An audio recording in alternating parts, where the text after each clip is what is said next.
ഈ വിമാനങ്ങൾ നഷ്ടപ്പെട്ടു എന്ന് പറയുമ്പോഴത്തേക്ക് ഈ പാകിസ്ഥാൻ പ്രധാനമന്ത്രി ആദ്യം പറഞ്ഞത് ഫസ്റ്റ് ഡേ നമ്മൾ ഈ തീവ്രവാദ ക്യാമ്പുകൾ ആക്രമിച്ചപ്പോൾ 80ഓളം ഇന്ത്യൻ വിമാനങ്ങൾ വന്ന് ആക്രമിച്ചു എന്നാണ് പറയുന്നത്.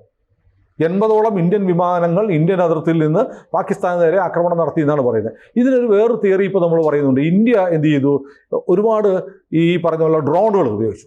ഈ ഡ്രോണുകളൊക്കെ പുറത്തേക്ക് വിട്ട റേഡിയോ സിഗ്നൽസ് ഉണ്ടല്ലോ, ആ സിഗ്നൽസ് വിമാനങ്ങളുടേതിന് സമാനമായ റേഡിയോ സിഗ്നൽസ് പുറത്തേക്ക് വിടാൻ പറ്റുന്ന ഡ്രോണുകളാണ് നമ്മൾ അയച്ചത്. അപ്പോൾ ഈ ഡ്രോൺ പറന്നു പോകുമ്പോഴത്തേക്ക് ശത്രുവിൻ്റെ റഡാറിൽ വരുന്നത് വിമാനം വരുന്നു എന്നുള്ള, അങ്ങനെ നമ്മൾ എന്ത് ചെയ്തു, അങ്ങനെ വേഷപ്രച്ഛന്നരാവുന്ന തരത്തിൽ, അതായത് വ്യാജ സിഗ്നലുകൾ അയച്ചു പറക്കുന്ന ഡ്രോണുകളെ ഇസ്രയേൽ ചെയ്യുന്നത് അങ്ങനെയാണ്.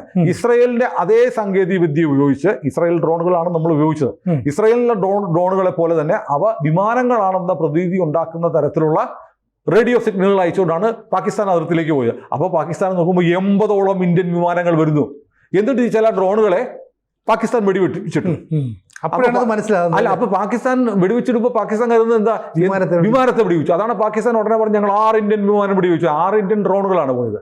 അങ്ങനെ വലിയ തോതിൽ ടെക്നോളജിക്കലി ഈ പാകിസ്ഥാനെ വല്ലാതെ കബളിപ്പിക്കുന്ന തരത്തിലുള്ള എല്ലാ സ്ട്രാറ്റജിയും ശരിക്കും ഇസ്രയേൽ എടുക്കുന്ന വലിയ സമർത്ഥമായ യുദ്ധതന്ത്രങ്ങൾ നമ്മൾ ഉപയോഗിച്ചിട്ടുണ്ട്. ഇതിൻ്റെയൊക്കെ വിവരങ്ങൾ എന്ന് പുറത്തു വരുമെന്ന് ചോദിച്ചാൽ അറിയില്ല. ചില ഡിഫൻസ് സൈറ്റുകളിലൊക്കെ വരുന്ന വിവരങ്ങളാണ് നമ്മൾ ഈ പറയുന്നത്. ഇതിൻ്റെ ആധികാരികത എന്ന് പറയുന്നത് ഡിഫൻസ് സൈറ്റുകളിൽ റിപ്പോർട്ട് ചെയ്യുന്ന ആളുകളൊക്കെ വലിയ സൈനിക ബന്ധങ്ങളുള്ള ആളുകളാണ്.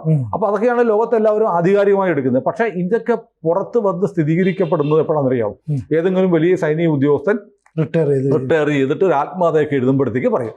കൂടുതൽ വാർത്തകളും വിശേഷങ്ങളും നിങ്ങളിലേക്ക് എത്താൻ ABC മലയാളം സബ്സ്ക്രൈബ് ചെയ്യുക, ബെൽ ബട്ടണും അമർത്തുക.